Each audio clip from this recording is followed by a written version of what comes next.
जय हिंद दोस्तों। मैं हूं रोहित यादव। स्वागत करता हूं आपका अपने YouTube चैनल मैथ्स गुरु रोहित में।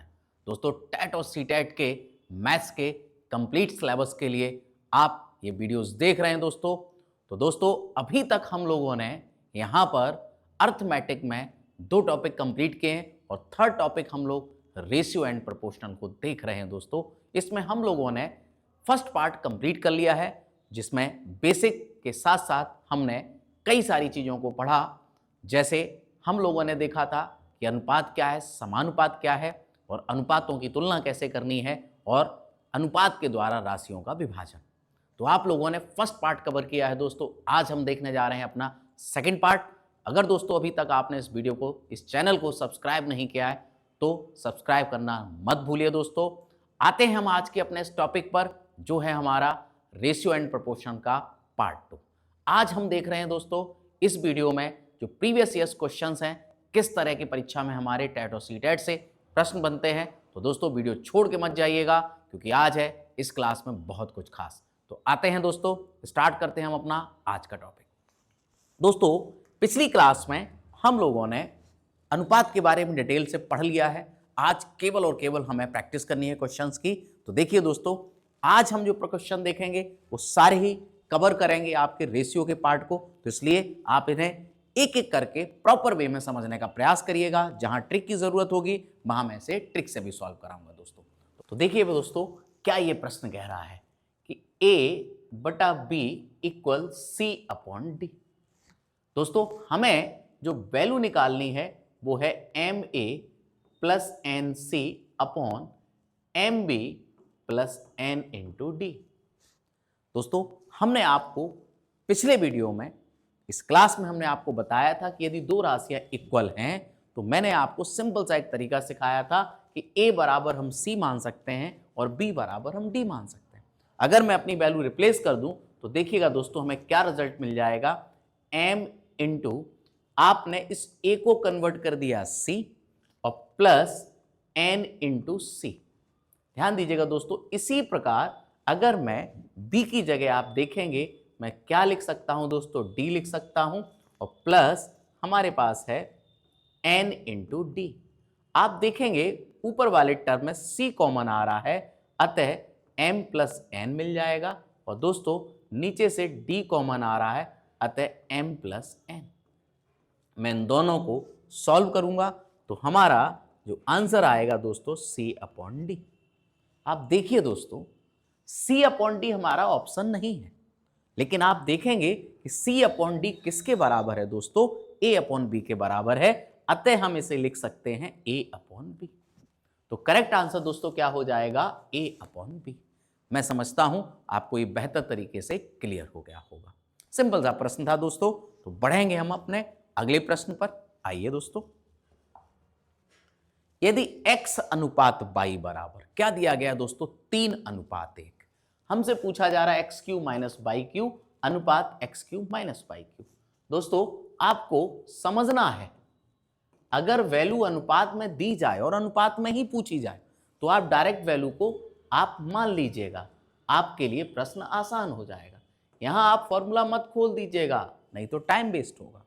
फिर से समझिएगा नोट के तौर पे कि अगर रेशियो में ही वैल्यू दी जाए और रेशियो में ही पूछी जाए, आप डायरेक्ट वैल्यू को आप रिप्लेस करिएगा। देखिए दोस्तों, x बराबर हम 3 लिख सकते हैं और y बराबर हम 1 लिख सकते हैं।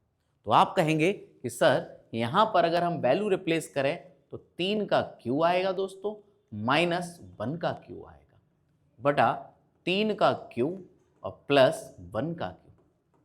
तो आप पाएंगे 3 का क्यू 27 होता है और 27 में से अगर 1 को मैं सब्ट्रैक्ट करूंगा तो आप कहेंगे सर 26 आएगा। 3 का क्यू 27 और प्लस 1 जोड़ूंगा दोस्तों 28। मैंने इसे सिंपल किया तो आप कहेंगे कि सर जो हमारा आंसर आएगा वो 13/14 अर्थात 13:14। मैं समझता हूं बहुत सिंपल तरीके से आपको क्लियर हो गया होगा दोस्तों। याद एक बात को रखिएगा कि यदि रेशियो में दिया जाए और रेशियो में ही पूछा जाए तब हम ऐसी कंडीशन को अप्लाई करेंगे। विशेष तौर पे समझने की आपको जरूरत है दोस्तों। तो करेक्ट आंसर आ जाएगा 13:14। बढ़ेंगे अपने अगले प्रश्न पर। यदि x² प्लस 4y², देखिएगा दोस्तों इसका भी रेशियो बनाना है। और हमें 4xy दिख रहा है। मैं सारी वैल्यू एक तरफ कन्वर्ट कर रहा हूं, x square plus 4y square और माइनस का 4xy इक्वल 0। आप कहेंगे दोस्तों कि देखिएगा ये ए स्क्वायर है, ये बी स्क्वायर नजर आ रहा है, माइनस इसे हम लिख सकते हैं दोस्तों x इंटू 2y। आपको ये फॉर्मूला नजर आ गया होगा, A square plus B square minus 2ab। और मैं समझता हूं आप इसे लिख सकते हैं x माइनस 2y का होल स्क्वायर। दोस्तों यदि मैं दोनों तरफ वर्गमूल ले लेता हूं तो आपको रिजल्ट में क्या मिलेगा, x माइनस 2y इक्वल 0। अतः हम कह सकते हैं x बराबर 2y। दिस इंप्लाइज ये भी कहा जा सकता है दोस्तों कि जो x और y के बीच में जो अनुपात है वो क्या आ जाएगा, हमारा 2:1 आ जाएगा। मैं समझता हूं आसानी से आपको ये क्वेश्चन भी क्लियर हो गया होगा। थोड़ा सा इसमें हमें अलजेब्रा के फॉर्मूले का इस्तेमाल करना पड़ा, जिसके माध्यम से हमने इस प्रश्न को ज्ञात कर लिया। तो मैं समझता हूं क्लियर हो गया होगा दोस्तों। बढ़ेंगे हम अपने अगले प्रश्न पर। देखिए क्या कहता है, 15:19 के प्रत्येक पद में से क्या घटाया जाए कि नई संख्या किस अनुपात में हो जाए, 3:4 में हो जाए। ध्यान दीजिएगा दोस्तों, वो कह रहा है कि 15:19 के प्रत्येक पद में से क्या घटा दें। मैंने मान लिया अगर ये रेशियो है हमारा और रेशियो ही हमसे पूछा जा रहा है, देखिएगा दोस्तों 3:4। वो कह रहा है प्रत्येक टर्म से हम क्या घटा दें। हमने मान लिया दोस्तों कि हम दोनों ही टर्म से क्या घटा दें, x घटा दें। आप पाएंगे तो उसके बाद ये अनुपात आपका बराबर हो जाएगा। हम इसे कैलकुलेट करें तो देखिएगा 15 चौक 60 माइनस 4x इक्वल 19 तिया 57 और माइनस 3x। कैलकुलेशन करनी है दोस्तों केवल। 4x को अगर मैं इधर लाऊंगा दोस्तों तो प्लस का हो जाएगा, यानी x बचेगा। और 60 में से अगर मैं 57 को घटा दूंगा तो दोस्तों 3 बचेगा। अतः हम कह सकते हैं कि अगर मैं इन संख्याओं में से 3 घटा दूंगा तो ये अनुपात आपका क्या आ जाएगा, 3:4। आप जांच भी कर सकते हैं, 15 में से 3 जाएगा तो 12 बचेगा और 19 में से अगर मैं 3 घटा दूंगा दोस्तों तो क्या रह जाएगा, आपका 16 रह जाएगा। और 12 और 16 को काटेंगे 4 से तो 3 अनुपात हमारा 4 ही आ जाएगा दोस्तों। बहुत आसान सा प्रश्न था, मैं समझता हूं क्लियर हो गया होगा आपको। तो बढ़ेंगे दोस्तों हम अपने अगले प्रश्न पर। किसी बर्तन में, अब देखिए थोड़े थोड़े प्रश्न हम लोग जटिल की तरफ चल रहे हैं। किसी बर्तन में 5 लीटर दूध और 1 लीटर जल का मिश्रण है। ठीक है दोस्तों, वो कह रहा है कि इसमें जल की मात्रा कितनी और मिलाई जाए कि मिश्रण में दूध और पानी का अनुपात 2:1 हो जाए। तो दोस्तों प्रश्न को आप तरीके से समझने का प्रयास करिएगा। हमारे पास जो बर्तन है उसमें 5 लीटर दूध है। ध्यान दीजिएगा, हम कहेंगे 5 लीटर हमारे पास दूध है और 1 लीटर जल का मिश्रण है। तो आप कहेंगे कि सर दूध अगर 5 लीटर है तो पानी 1 लीटर, इसमें जल की मात्रा कितनी और मिलाई जाए कि मिश्रण में दूध और पानी का अनुपात 2:1 है। जो नवीन अनुपात है या जो नया अनुपात है वो दोस्तों हमारा 2:1। और यहाँ वो क्या आपसे मिलाने की बात कह रहा है, वो देखिएगा दोस्तों आप मिश्रण में देखिए क्या मिलवा रहा है, इसमें जल की कितनी मात्रा। तो हमें प्रश्न में साफ साफ क्लियर हो रहा है कि हमें इसमें पानी की मात्रा को मिलाना है। तो दोस्तों हमने मान लिया कि पानी हमने कितना मिला दिया, x। हल करेंगे दोस्तों, देखिएगा तो आप कहेंगे sir 5 equal 2 plus 2x। x की वैल्यू अगर हम फाइंड करेंगे दोस्तों तो आप कहेंगे 2x इक्वल 3 आ जाएगा। 2 का अगर मैं भाग दे दूंगा 3 में तो 1.5 आ जाएगा। अतः आप कह सकते हैं कि इसमें जल की कितनी मात्रा मिला दी जाए, तो आप कहेंगे सर 1.5 लीटर अगर हम पानी मिला देंगे तो हमारे इस बर्तन में जो दूध और पानी का अनुपात है वो 2:1 हो जाएगा। मैं समझता हूं दोस्तों क्लियर हो गया होगा बेहतर तरीके से ये प्रश्न भी आपको। तो करेक्ट इसका आंसर आ जाएगा दोस्तों 1 सही 1/2 लीटर। मैं समझता हूं कहीं कोई डाउट नहीं होगा आपको किसी प्रकार का। तो बढ़ते हैं दोस्तों अगले प्रश्न पर। ए तथा बी की आय का अनुपात 4:3 है। ध्यान दीजिएगा दोस्तों, तथा इनके व्यय का अनुपात 3:2 है। यदि प्रत्येक की बचत 300 रुपए है, दो अनुपात हमारे पास है यहाँ पर, वो कह रहा है ए और बी की जो आय का अनुपात है वो 4:3 है, और उनकी बचत का अनुपात भी क्या है, दे रखा है, सॉरी व्यय का अनुपात दिया है 3:2, और बचत दोनों की 300 रुपए है, हमसे मान चाह रहा है ए का। हम इस प्रश्न को करते हैं, देखिएगा क्या है तरीका दोस्तों, समझने का प्रयास करिए कि किसी भी व्यक्ति की जो इनकम है वो कैसे बनती है। अगर हम कहेंगे इनकम जो बनी है, इनकम में से अगर हम खर्च को घटा देंगे तो बचत मिल जाएगा, या आप ऐसे भी कह सकते हैं कि अगर मैं बचत में खर्च को जोड़ देता हूं, ध्यान दीजिएगा दोस्तों, बचत में यदि मैं खर्च को जोड़ देता हूं तो सदैव हमें आय प्राप्त होती है। आप ये बात समझने का प्रयास करें।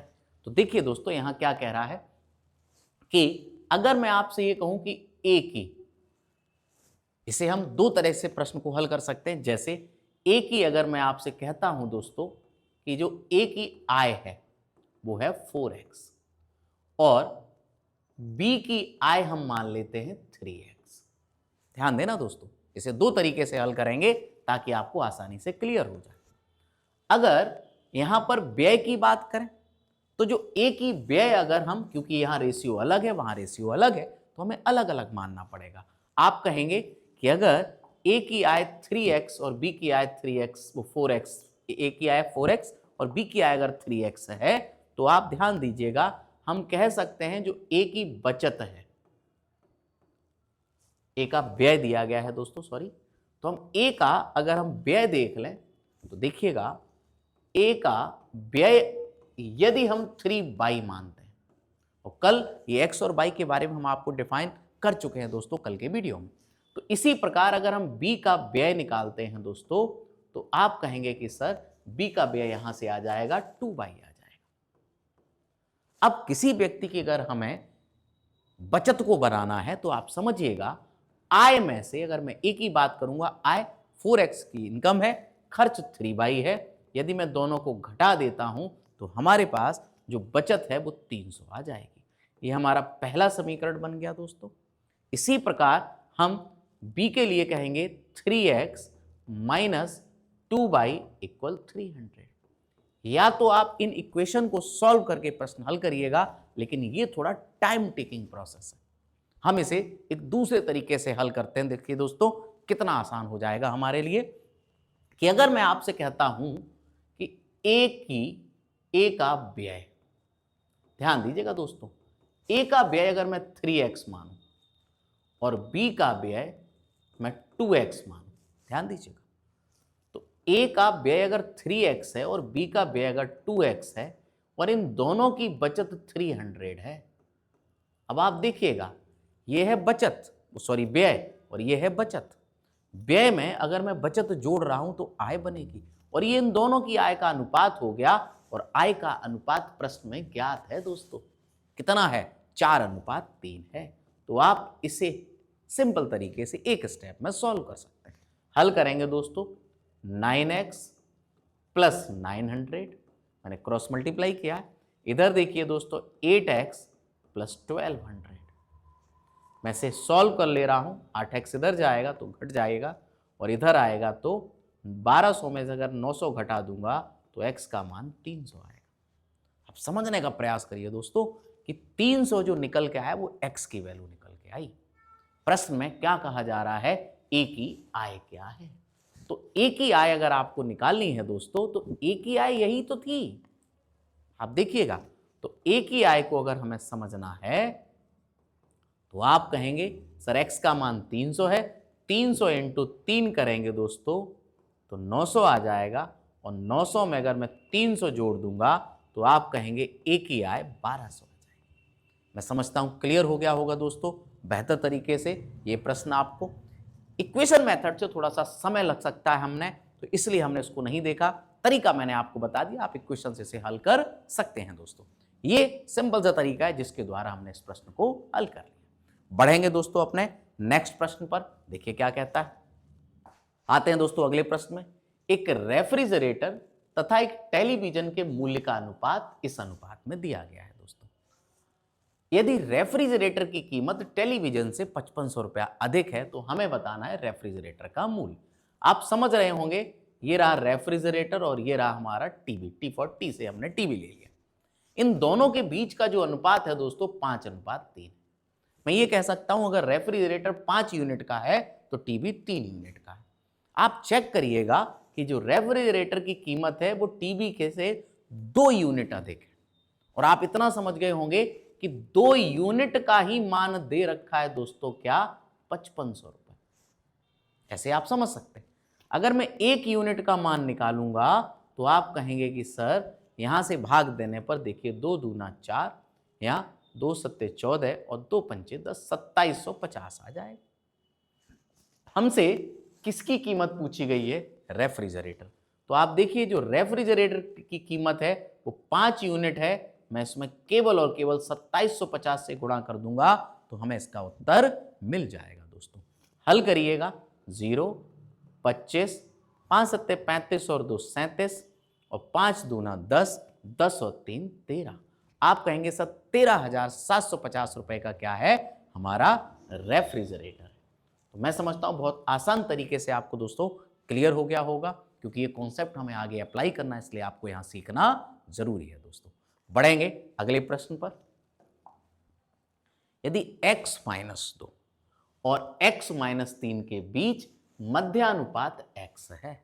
याद करिए दोस्तों, मध्यानुपाती का कॉन्सेप्ट पढ़ाया था। मध्यानुपाती का फॉर्मूला क्या है, m के अंदर रूट a इंटू बी। जहां m मध्यानुपाती है, a पहला नंबर है और b दूसरा नंबर है। अब वो कह रहा है कि इनका मध्यानुपाती क्या दिया गया है दोस्तों, x दिया गया है और हमें x का मान चाहिए। अगर मध्यानुपाती x है तो ध्यान दीजिएगा a की वैल्यू है दोस्तों x-2 और b की वैल्यू है x-3। मैं अगर दोनों तरफ वर्ग कर लेता हूं तो आप कहेंगे सर यहाँ x² आएगा, और यदि मैं इन दोनों का गुणा करता हूं तो देखिएगा x², समझने का प्रयास करिएगा, x² माइनस का 3x माइनस का 2x और प्लस का 6 आएगा दोस्तों। हल करने पर देखेंगे ये x² से x² कैंसिल हो जाएगा दोस्तों, -3x और -2x मिलेंगे तो 5x हो जाएगा दोस्तों। 5x को मैं ट्रांसफर कर रहा हूं तो 5x बराबर 6 आएगा, तो जो x की वैल्यू निकल के आएगी दोस्तों 6y5 आएगी। मैं समझता हूं आपको बेहतर तरीके से क्लियर हुआ होगा। यहां केवल और केवल मध्यानुपात का हमें फॉर्मूले का अप्लाई करना था। तो करेक्ट आंसर दोस्तों क्या आ जाएगा, 6/5। बढ़ेंगे दोस्तों अपने अगले प्रश्न पर। देखिए क्या कहता है अगला प्रश्न। ये आपका हमारी मुद्रा का कन्वर्जन है, किस तरह से, ध्यान दीजिएगा। एक थैली में 1 रुपए, 50 पैसे तथा 10 पैसे के सिक्कों के जो बीच का अनुपात है दोस्तों वो 3:4:8 है। बहुत अच्छा प्रश्न है, बेहतर तरीके से समझिएगा। यदि इस थैली में कुल धन 116 रुपए, मैं इसको 2 तरीके से हल कराता हूं ताकि आपको आसान हो जाएगा।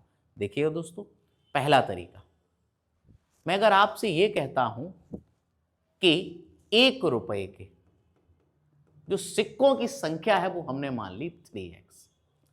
ये सिक्के माने हैं दोस्तों हमने। इसी प्रकार से जो 50 पैसे के सिक्के हैं दोस्तों वो हमने मान लिए हैं 4x अनुपात के हिसाब से। और ऐसे ही अगर मैं 10 पैसे के सिक्कों का मैं इसी तरह से कन्वर्ट करता हूं तो 8x आएंगे। ध्यान देना दोस्तों, ये सिक्के हैं, इनसे मैं मूल्य बना रहा हूं। मूल्य कैसे बना रहा हूं, ध्यान दीजिएगा। अगर 1 रुपए में 100 पैसे होते और हमारे पास 3x सिक्के हैं तो आप कहेंगे सर इनका जो मूल्य होगा क्या वो 300x नहीं होगा। 50 पैसे के अगर 4x सिक्के हैं तो क्या इनका मूल्य 200x नहीं होगा दोस्तों। इसी प्रकार 10 पैसे के जो 8 सिक्के हैं तो क्या उनकी कीमत 80x नहीं होगी। आप देखिएगा दोस्तों, 300 और 200 500, आप कहेंगे कि सर 580x पैसे बन गए। जो पूरी थैली में सिक्के थे उनका मूल्य 580x है। और दोस्तों वही मूल्य हमारे प्रश्न में 116 रुपए दिया गया है, जिसे हमने कन्वर्ट किया पैसे में। आप देखिए दोस्तों, यहां से हमने इसको हल किया तो 58 दूना 116 होता है, तो जो x की वैल्यू आएगी वो 20 आएगी। अब देखिए पूछा क्या जा रहा है, 10 पैसे के सिक्कों की संख्या। अगर मैं 10 पैसे के सिक्के देखूंगा तो आप देखिएगा 10 पैसे के जो हम लोगों ने सिक्के माने हैं दोस्तों, वो 8x माने हैं, अर्थात 8 इंटू 20। आप कहेंगे 8 दूना 16, अर्थात करेक्ट आंसर दोस्तों आ जाएगा 160। इसे हम एक दूसरे तरीके से हल करते हैं दोस्तों, आप समझने का प्रयास करिए, प्रश्न बहुत आसान है, देखिएगा क्या कहता है। मैं अगर आपसे यह कहता हूं दोस्तों, कैसे कि अगर हमारे पास 1 रुपया, 50 पैसा और 10 पैसे के जो सिक्कों की संख्या का अनुपात दिया गया है, वो देखिए दोस्तों क्या दिया गया, 3:4:8। मैं यही मान लेता हूं कि 1 रुपए के 3 सिक्के हैं, तो आप कहोगे सर ये 300 पैसे बन गए। मैं अगर आपसे कहूंगा 50 पैसे के 4 सिक्के हैं, तो आप कहेंगे कि सर 5 चौक 20, 200 बन गया, 200 पैसे। इसी तरह 10 पैसे के अगर 8 सिक्के हैं, तो आप कहेंगे सर इनकी कीमत 80 हो गई। तो आप कहेंगे सर 300 और 200 500, 500 और 80, तो आप कहेंगे सर 580 अनुपात ही किसके बराबर है, 116 रुपए। क्योंकि ये पैसे में कन्वर्ट किया है, तो हमें इधर भी पैसे में कन्वर्ट करना पड़ेगा। हल करेंगे दोस्तों तो 58 दूना 116, तो जो एक यूनिट की वैल्यू आएगी वो 20 आएगी। अब आप देखिएगा 10 पैसे के सिक्कों का जो अनुपात है वो 8 है, तो आप कहेंगे सर कि जो 10 पैसे के सिक्के होंगे वो 8 गुणा 20, अर्थात 160। मैं समझता हूं आसानी से आपको ये बात स्पष्ट हो गई होगी दोस्तों। इस तरह से आप इस प्रश्न को जल्दी भी कर सकते थे। बढ़ेंगे अपने अगले प्रश्न पर। बहुत आसान सा प्रश्न था दोस्तों। इसी तरह से एक प्रश्न और है, 1 रुपया, 50 पैसे और 25 पैसे के 378 सिक्कों के मूल्यों का अनुपात दिया गया, हमें इनके सिक्कों की संख्या का बताना है दोस्तों। तो मैं समझता हूं ये प्रश्न बिल्कुल आपका पिछले प्रश्न की तरह से है। तो दोस्तों इस प्रश्न का उत्तर हमें कमेंट में देना मत भूलिएगा दोस्तों, तभी आपको क्लियर होगा। तो अपना आंसर कमेंट में जरूर दीजिएगा दोस्तों। पढ़ेंगे अगले प्रश्न पर। तो ये प्रश्न एक आपके लिए होमवर्क है दोस्तों, इसे हमें जरूर आंसर दीजिएगा। 720 रुपए को 2 पुरुष, 5 स्त्रियों और 8 लड़कों में इस प्रकार वितरित किया जाता है कि 1 पुरुष, 1 स्त्री और 1 लड़के के भागों का अनुपात दिया गया। ध्यान देना, अगर मैं कहता हूं 1 मेल, 1 फीमेल और 1 आपके बॉय के जो भागों का अनुपात है वो 3:2:1 है। मैं इस तरह से कह सकता हूं, अगर पुरुष को 3 रुपया मिलता है तो महिला को 2 रुपया दिया जाता है और लड़के को 1 रुपया दिया जाता है। अब देखिएगा रुपए का विभाजन है 720, समझने का प्रयास करें। पुरुष कुल कितने हैं दोस्तों, 2 पुरुष हैं। तो अगर एक पुरुष को 3 अनुपात पैसा मिलता है तो 2 पुरुष को कुल 6 यूनिट पैसा हो गया, 6 यूनिट रुपए बनेंगे। इसी प्रकार से 5 महिलाएं हैं, एक महिला को अगर 2 यूनिट पैसा मिलता है तो 5 महिलाओं के हो गए दोस्तों 10 यूनिट। एक लड़के को अगर 1 यूनिट पैसा मिलता है तो लड़के हैं कितने, 8। और यही विभाजन 720 के बराबर है। आप कहेंगे सर 10 और 6 16, 16 और 8 24, तो 24 यूनिट बराबर है 720। तो 1 यूनिट की वैल्यू जो आएगी दोस्तों 30 आएगी। और आपने देखा एक लड़के का जो हिस्सा था वो 1 यूनिट ही था, और प्रश्न में हमसे यही पूछा जा रहा है प्रत्येक लड़के का कितना धन मिल रहा है। तो एक लड़के को जो धन मिल रहा है वो 30 रुपया मिल रहा है। लड़के थे कितने, 8, तो 8 में अगर देखेंगे तो टोटल रुपया बढ़ जाएगा 240। बट यहां हमसे एक लड़के का ही पूछा जा रहा है दोस्तों, तो करेक्ट आंसर क्या हो जाएगा, 30। मैं समझता हूं बहुत आसानी से आपको ये बात समझ में आ गई। तो बढ़ेंगे दोस्तों अपने अगले प्रश्न पर। देखिए क्या कहता है, 2 संख्याओं के समांतर माध्य, एक नया शब्द आया दोस्तों, समांतर माध्य। समांतर माध्य औसत ही है, और औसत हमने आपको पढ़ाया था, इसके बारे में बताया भी था। तो कोई 2 संख्याएं हैं, उनके समांतर माध्य। अगर मैं संख्या एक ए कहूं और एक बी कहूं तो उनका औसत आप ऐसे ही निकालते हैं दोस्तों। तो लिखा है 2 संख्याओं के समांतर माध्य का इन संख्याओं में से किसी एक संख्या के साथ अनुपात। वो कितना दिया गया है दोस्तों, 3:5। हम यहां से हल करेंगे, वैल्यू निकालेंगे दोस्तों। देखिएगा a प्लस बी, और आप जानते हैं बटे 2a हो जाएगा, बराबर 3/5। हल कर लेते हैं दोस्तों, देखिएगा क्या निकल के आएगा। 5a plus 5b equal 6a। यहां से आप देखेंगे क्या निकल के आएगा दोस्तों। अगर मैं 5a को उधर भेज देता हूं तो आप कहेंगे कि सर 5b इक्वल a, और अगर मैं a में b का अनुपात बना दूं या b बटा a बनाऊंगा दोस्तों, तो 1/5 आएगा। अतः आप कह सकते हो कि छोटी संख्या और बड़ी संख्या के बीच का जो अनुपात है दोस्तों, वो क्या आ जाएगा, 1:5 आ जाएगा। प्रश्न में यही पूछा जा रहा था, छोटी संख्या का बड़ी, छोटी संख्याओं का, छोटी संख्या है वहां पर, छोटी संख्या का बड़ी संख्या के साथ क्या अनुपात है। मैं समझता हूं बेहतर तरीके से दोस्तों क्लियर हो गया होगा। सिंपल सा प्रश्न था। बढ़ेंगे अपने अगले प्रश्न पर दोस्तों। 53 रुपए को हमें ABC में इस प्रकार बांटना है, A को B से 7 रुपए अधिक मिले। जो बंटवारा हो तो A को B से कितने ज्यादा मिले, 7। इसी प्रकार B को C से कितने अधिक मिले दोस्तों, 8। तो वो कह रहा है इनके भागों का अनुपात कितना है। ध्यान से समझने का प्रयास करिएगा दोस्तों।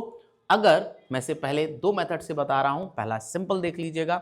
यहां पर A किस पे डिपेंड है, B पर, और B किस पे डिपेंड है, C पर। मैं मान लूं कि अगर C को X रुपया मिल रहा, ध्यान से देखना दोस्तों, तो B को कितना ज्यादा है, देखिए B को C से 8 रुपया अधिक है, तो आप कहेंगे सर इसके x प्लस 8 होंगे। और अगर मैं A की बात करूंगा तो B से 7 रुपया अधिक मिला, तो यहां से 7 रुपया अगर अधिक मिलेगा तो दोस्तों 15 हो जाएगा। अगर मैं तीनों को जोड़ लेता हूं दोस्तों, तो आप कहेंगे सर 3x और 15 और 8 23, और तीनों को मिलाकर के जो बंटवारा था वो 53 रुपए का था, तो तीनों की वैल्यू बराबर 53 की हो। 23 को मैं इधर सब्ट्रैक्ट कर देता हूं दोस्तों, तो क्या बचेगा, देखिएगा 53 में से अगर मैं 23 घटा दूंगा तो 30 रह जाएगा, तो x की जो वैल्यू आएगी वो 10 आएगी। हमसे क्या पूछा गया, इनके भागों का अनुपात। तो ध्यान देना दोस्तों, A B C के हिस्सों का अनुपात चाहिए। कैसे हल करते हैं, अगर A को देखिएगा 10, x की वैल्यू 10 है, 10 और 15 25। इसी प्रकार B को 10 और 8 18, और ऐसे ही C को जो आएगा वो 10 आएगा। तो इनके जो बीच का अनुपात बनेगा दोस्तों वो 25 18 10 होगा। मैं समझता हूं क्लियर हो गया होगा दोस्तों। तो आते हैं दोस्तों इसके दूसरे तरीके पे, समझने का प्रयास करिएगा कि इस विभाजन में आपको इतना तो समझ में आया ही होगा कि अगर सबसे अधिक धनराशि मिली है तो वो A को मिली है। आप चेक करिए, अगर A को धनराशि सबसे अधिक मिली है तो इसमें A का अनुपात भी आपका सबसे अधिक होना चाहिए। आप देखिए दोस्तों, पहली खास बात, यहां से अगर हम देखेंगे तो आपको एक ऑप्शन यहां से नहीं समझ में आएगा, क्योंकि A की धनराशि 18 दिखा रहा है, B की 25 और C की ये दिखा रहा है, तो ये ऑप्शन तो नहीं होगा दोस्तों। दूसरी बात, आपको ये भी पता है कि B को C से अधिक मिला, तो अब आप देखिएगा B और C के विभाजन की बात होगी तो B को अधिक मिलेगा, C को कम मिलेगा। आप यहां देखिएगा B को 8 हो रहा है, C को 30 हो रहा है, तो ये ऑप्शन नहीं हो सकता था। इसी प्रकार से अगर मैं इसको देखूं तो आप देखेंगे ये ऑप्शन भी नहीं हो सकता है, क्योंकि B को हमें क्या मिल रहा है, 9 मिल रहा है। अतः हम कह सकते हैं हमारा जो करेक्ट आंसर होगा दोस्तों क्या होगा, डी होगा। मैं समझता हूं सेकंड मेथड भी आपको बेहतर तरीके से क्लियर हो गया होगा, जिसमें आपको कोई कैलकुलेशन करने की आवश्यकता नहीं थी दोस्तों। बढ़ेंगे अपने अगले प्रश्न पर। एक व्यक्ति 1,65,000 रुपए की को अपनी पुत्री, पत्नी और पुत्र में इस प्रकार बांटता है कि पुत्री का 1/2 भाग, पुत्री का 1/2 भाग, अगर मैं कहूं डॉटर का 1/2 भाग, पत्नी का 1/4 भाग, वाइफ के लिए हमने W को डिनोट कर लिया है 1/4 भाग, और पुत्र का 1/5 भाग, बेटे का 1/5 भाग परस्पर बराबर है। याद करिए दोस्तों, कल एक कॉन्सेप्ट पढ़ाया है पिछले वीडियो में कि यदि अनुपात में कन्वर्ट करना और राशियां इक्वल दी जाए तो हमने आपको एक शॉर्ट ट्रिक के तौर पे सिखाया था, बराबर में हमेशा 1 मान लीजिएगा। अब आप कैलकुलेशन करेंगे, देखिएगा डॉटर, वाइफ और सन का रेशियो, अगर मैं इसे बंद करूंगा तो डी की वैल्यू जो आएगी दोस्तों 2 आएगी, डब्ल्यू की जो वैल्यू आएगी वो 4 आएगी और एस की जो वैल्यू आएगी 5 आएगी। अतः हम कह सकते हैं उनके जो बीच में विभाजन होगा, अगर बेटी को 2 हिस्से मिलेंगे तो वाइफ को 4 और बेटे को 5। प्रश्न में क्या कह रहा है कि हमें धनराशि जो बांटनी थी 1,65,000 और उसमें से हमें पुत्री का भाग चाहिए। तो आप यही कहेंगे कि सर 5 और 4 9 और 2 11, 11 यूनिट ही आपका 1,65,000 है। अगर मैं यहां से 1 यूनिट की वैल्यू निकालूंगा तो 11 एकम 11, देखिएगा बचा 5 और 11 पंचे 55, 1 यूनिट 15,000 के बराबर है। तो जो बेटी का भाग होगा उसे समझिएगा दोस्तों आप, इस प्रश्न में जो बेटी के हिस्से में आएगा वो 2 यूनिट है और 1 यूनिट अगर 15,000 है तो 2 यूनिट दोस्तों 30,000 के बराबर होगा। मैं समझता हूं बहुत आसान सा प्रश्न था, आपको बेहतर तरीके से क्लियर हुआ होगा। तो ज्यादा कुछ नहीं था, केवल और केवल राशियां बराबर थी, हमने इसको अनुपात में कन्वर्ट किया और यहां से हमने इस वैल्यू को फाइंड कर लिया। दोस्तों मैं समझता हूं क्लियर हुआ होगा। बढ़ेंगे दोस्तों अपने अगले प्रश्न पर। देखिए क्या कह रहा है कि रामलाल 2 धनों को अपने 4 पुत्रों ABCD में वितरित करता है। ठीक है दोस्तों, पहला धन 4 3 2 1 के अनुपात में और दूसरा धन 5 6 7 8 के अनुपात में। यदि दूसरा धन पहले धन से दुगना है, देखिएगा बहुत अच्छा प्रश्न है, दूसरा जो धन है वो पहले धन से कैसा है, दुगना है दूसरा धन। अब प्रश्न ये खड़ा है कि हम माने क्या, क्योंकि इस वैल्यू में, इस क्वेश्चन के अंदर कोई वैल्यू नहीं है। सबसे आसान तरीका आप चेक करिएगा, जो पहला अनुपात दोस्तों दिया गया है 5 6 7 8 और दूसरा अनुपात है हमारे पास, सॉरी दोस्तों, पहला अनुपात है हमारा 4 3 2 1 और दूसरा अनुपात है हमारे पास 5 6 7 8। आपको अगर मानना है, कैलकुलेशन से बचना चाहते हो दोस्तों, तो इनके योगफल का लासा, अनुपातों के योगफल का लासा 4 3 7 2 9 और 1 10, और अगर मैं इसे जोड़ता हूं दोस्तों तो आपका निकल के आ रहा है 26, 6 5 11 7 18 8 26। और अगर मैं इनका लासा ले लेता हूं 10 और 26 का लासा, तो आप कहेंगे कि सर इसका लासा आ जाएगा 130। अब कैलकुलेशन देखिएगा कितनी आसान हो जाएगी इससे हमारी।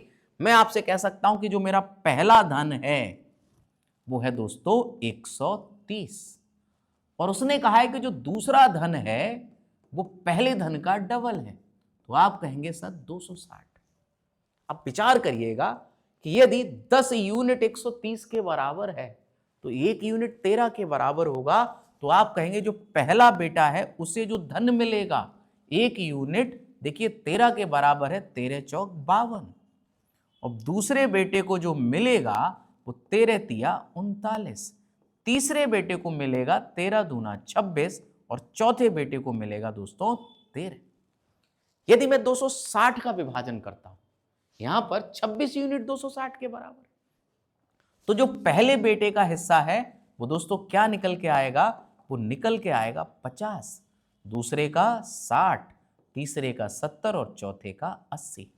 यदि मैं इन सबको जोड़ दूं तो देखिएगा 52 और 50 जोड़ेंगे तो इसका हिस्सा 102 हो गया, इसका 99 हो गया, और 26 में 70 जोड़ूंगा तो 96 आएगा और ये आ जाएगा 93।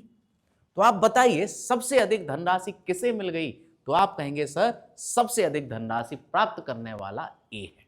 तो अतः हमारा जो करेक्ट आंसर दोस्तों आएगा वो आएगा ए, अर्थात इस विभाजन में सबसे अधिक धनराशि मिलने वाला जो व्यक्ति है वो कौन है, वो है हमारा ए। मैं समझता हूं बेहतर तरीके से क्लियर हुआ होगा दोस्तों। बढ़ेंगे अपने अगले प्रश्न पर। दो संख्याओं के अंतर, योगफल और गुणनफल का अनुपात दिया गया है। इन संख्याओं का गुणनफल क्या है, तो ध्यान दीजिएगा दोस्तों, ये आपका अनुपात दिया गया और हमें इसका गुणनफल क्या है ये बताना है। आप ऐसे समझिए, दो संख्या हमारे पास, एक x है और एक संख्या हम मान लेते हैं दोस्तों x और एक संख्या मानते हैं y। तो पहला कह रहा है दोनों का अंतर, उसके बाद योगफल और उसके बाद गुणनफल, इनके बीच का जो अनुपात है 1:7:24। ध्यान देना दोस्तों, मैं पहले से एक शॉर्ट ट्रिक से करा देता हूं। आप कहेंगे कि x माइनस बाई, कोई दो संख्या ऐसी हैं जिनका अंतर 1 आ जाए, तो आपके दिमाग में आ सकता है कि 4 और 3 हो सकता है। 4 में से 3 घटाएंगे 1 आएगा, 4 में 3 जोड़ेंगे 7 आएगा, बट 4 और 3 का गुणा करने पर 24 नहीं आएगा दोस्तों। तो ये वो संख्याएं नहीं है। तो हम क्या करें इनको हल करने के लिए? आप इन्हें कई तरीके से हल कर सकते हो। मैं चाहूं तो इस अनुपात को भी बढ़ा सकता हूं, ऐसे कोई नंबर। अब यहां से चलिएगा, अगर मैं 24 को देख लेता हूं तो 6 चौक 24, लेकिन क्या 6 और 4 का अंतर 1 नहीं है, 2 आएगा। तो हम एक काम करते हैं, 2 बना के देखते हैं। मैंने इसे 2 से गुणा किया दोस्तों, तो 2, 14 और 24 दूना 48। आप अनुपात को बढ़ा भी सकते थे। अब आप चेक करिएगा, क्या कोई ऐसी दो संख्याएं हैं जिनका अंतर 2 हो, योगफल 14 हो और गुणनफल 48 हो? तो आप बिल्कुल कहेंगे कि सर एक संख्या x 6 मान लें और दूसरी संख्या हम आपकी 8 मान लें। देखिएगा, तो 8 में से 6 घटाएंगे 2 आ जाएगा। यहां पर बस ये याद रखिएगा, x हमने बड़ा माना है तो आप x को 8 कहिए और y को 6 कहिए। तो 8 में से 6 जाएगा 2, और 8 और 6 14 और 8 6 48 होता है। अतः हम कह सकते हैं कि ये संख्याएं जो हैं वो 8 और 6 हैं। अतः इनका जो गुणनफल है दोस्तों वो क्या बनकर आ जाएगा? आप कहेंगे सर 48। अगर आपको ऐसे नहीं समझ में आता है दोस्तों, तो इसका एक दूसरा तरीका देखिएगा, बहुत आसान सा तरीका, मैं आपको क्लियर कराता हूं, समझने का प्रयास करिए। यदि मैं आपसे कहूं कि x माइनस बाई बराबर, एक आनुपातिक राशि ले लेते हैं, x माइनस बाई बराबर k है और x प्लस बाई बराबर आपका 7k। इक्वेशन हल करना आपको आता है। यदि मैं दोनों इक्वेशन को जोड़ देता हूं दोस्तों, तो यहां से 2x बराबर 8k आएगा। तो जो x की वैल्यू आ गई 4k। अतः हम कह सकते हैं अगर x 4k है, 4k में से कितना घटाए जो k रह जाए? तो आप कहेंगे सर कि y का मान 3k होगा, क्योंकि हमारे प्रश्न में दोनों का गुणनफल 24k। तो देखिएगा 4k इंटू 3k बराबर गुणनफल 24k होगा। k से k खत्म करेंगे, 4 तिया 12 दूना 24। तो आप कहेंगे सर जो k की वैल्यू आ गई 2, तो आप सोचिएगा कि अगर k की वैल्यू 2 है तो हमारा गुणनफल 24k था। तो अतः हम कह सकते हैं जो हमारा गुणनफल होगा दोस्तों वो क्या आ जाएगा? वो आ जाएगा 24 इंटू 2 अर्थात 48। मैं समझता हूं आपको बेहतर तरीके से क्लियर हो गया होगा। तो आप इसे ऐसे भी कर सकते थे और आप इस तरह से भी प्रश्न को हल कर सकते हैं। बढ़ेंगे दोस्तों अपने अगले प्रश्न पर। ए तथा बी की मासिक आय का अनुपात दिया गया है और उनके खर्चों का अनुपात दिया गया और उनकी बचत का अनुपात दिया है, और हमें बी की मासिक आय बतानी है। तो दोस्तों एक प्रश्न हमने आपको इस तरह का कराया है, तो मैं समझता हूं कि ये प्रश्न आप आसानी से हल कर सकते हैं। तो एक प्रश्न और दोस्तों आपके लिए होमवर्क, इसका आंसर भी हमें आप अपना कमेंट में देना मत भूलिएगा दोस्तों। तो हो जाएगा, मैं समझता हूं बहुत आसान सा प्रश्न है। एक बार इसे आप सॉल्व करें और अपना आंसर कमेंट में जरूर लिखें। बढ़ेंगे दोस्तों अपने अगले प्रश्न पर। ए बी सी की आय का अनुपात दिया गया, बहुत अच्छा प्रश्न है।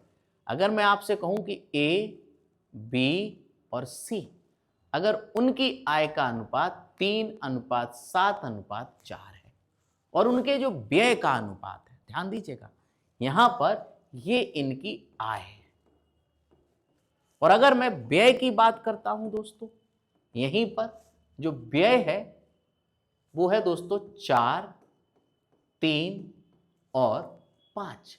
ये इनका व्यय का अनुपात है। यदि 2400 रुपए की आय में, देखिएगा प्रश्न ध्यान से समझिए, 2400 रुपए की आय में से ए रुपया 300 बचाता है। समझना, ए की आय उसने डिसाइड कर दी, ए की आय 24 होनी चाहिए, 2400। अब आप यहां से देखिएगा ए की आय 3 यूनिट है और 3 अनुपात ही तो 2400 बनाना है। तो आप कहेंगे कि सर यहां 800 का अगर मैं गुणा कर दूंगा तो 8 तिया 2400 आय बन जाएगी। तो ध्यान दीजिएगा दोस्तों, अगर मैं यहां से इनकी आय के बारे में आपसे कहता हूं तो यहां मैंने 800 से गुणा किया दोस्तों, तो देखिएगा क्या बन के आएगा। आप कहेंगे सर 8 तिया 2400, 8 सत्ते 5600 और 8 चौक 3200। आप कहेंगे कि ए की इनकम 2400 है और 5600 रुपया बी की इनकम है और 3200 सी की। अब क्या कह रहा है, ए रुपया 300 बचाता है, जो उसकी बचत है वो 300 होनी चाहिए प्रश्न के अनुसार, और यहां लिखा है, और उनके व्ययों में जो व्यय हैं दोनों तीनों के वो 4 3 5 का अनुपात है। अब ए की, अगर ध्यान से समझिएगा दोस्तों, बचत 300 है तो आप सोचिएगा ए 2400 रुपया कमाता है एक तरह से, और 300 रुपया अगर बचाता है तो आप कहेंगे कि 2100 रुपया खर्च कर रहा है। ध्यान से देखिएगा, 2400 रुपया उसकी इनकम है और 300 ही बचा पाता है, तो आप सोचिएगा 2100 रुपया खर्च करेगा, और 2100 अगर हमें लाना है तो यह बात तय है, यहां हमें इस 4 यूनिट को 2100 बनाना है। तो आप कहोगे कि सर नहीं समझ में आता, तो समझिएगा 4 यूनिट 2100 के बराबर है दोस्तों। आप कहोगे कि सर एक यूनिट का जो मान आएगा, देखिएगा 4 पंचे 20, 4 दूना 8 और 4 पंचे 20, एक यूनिट 525। तो अब देखिएगा, अगर मैं 525 का यहां गुणा करूंगा दोस्तों तो हमें क्या मिलेगा, 525 में 4 का गुणा करूंगा 2100 आ जाएगा।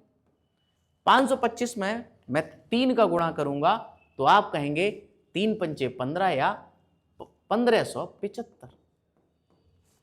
देखिएगा दोस्तों, ऐसे ही अगर मैं 525 में 5 का गुणा करूंगा तो देखिए 25, 5 दूना 10, 10 और 2 12 और 5 पंचे 25, 25 और 1 26।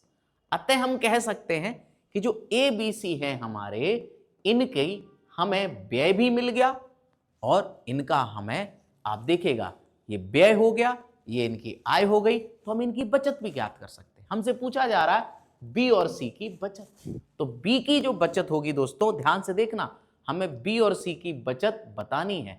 तो बी की बचत कितनी आएगी, घटा दीजिएगा, 10 में से 5 5, यहाँ 9, 9 में से 7 गया 2, यहाँ दोस्तों रह गया 5, 5 में से 5 गया 0 और 5 में से गया 4, 4025 रुपया तो बी की बचत है। अगर मैं सी की बचत निकालता हूं दोस्तों, देखिएगा 10 में से 5 5 गया, यहाँ 9, 9 में से 2 जाएगा 7, यहाँ 11, 11 में से 6 जाएगा 5, तो 575 रुपए किसकी बचत आ जाएगी, आपकी सी की आ जाएगी। और यही प्रश्न में हमसे पूछा गया था दोस्तों, बहुत अच्छा प्रश्न था, मैं समझता हूं आपको बेहतर तरीके से क्लियर हो गया होगा। बढ़ेंगे दोस्तों अपने अगले प्रश्न पर, देखिए क्या कहता है। 3 व्यक्ति ए बी सी के कुल वेतन 14,000 वो 1,44,000 रुपए है दोस्तों, टोटल 1,44,000 तीनों का वेतन है। वे अपने वेतन का 80, 85, 75% खर्च कर देते। बहुत अच्छा प्रश्न है। ए के लिए अगर मैं बात करूंगा तो ए, आप देखिएगा 80% खर्च कर देगा तो केवल 20% ही बचत करेगा।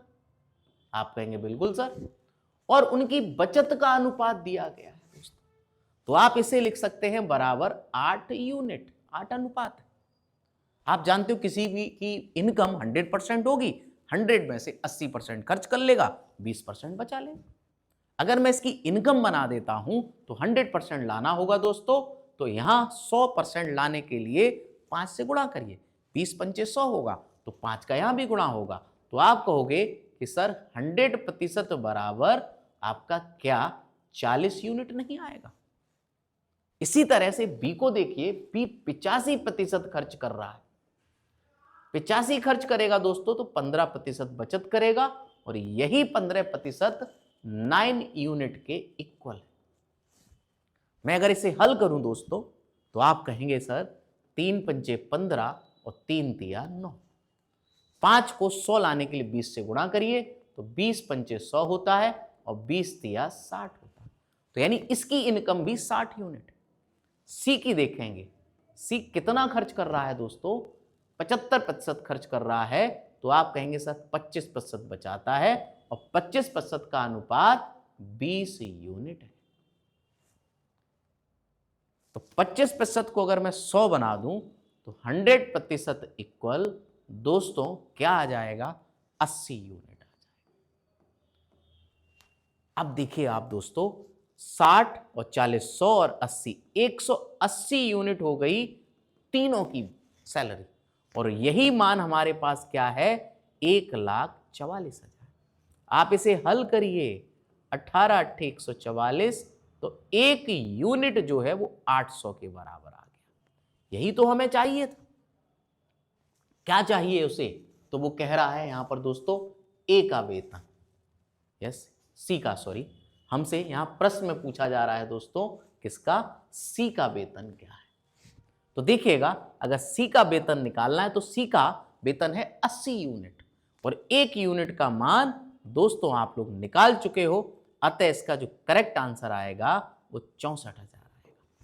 मैं समझता हूं बहुत आसानी से आपको ये प्रश्न क्लियर हुआ।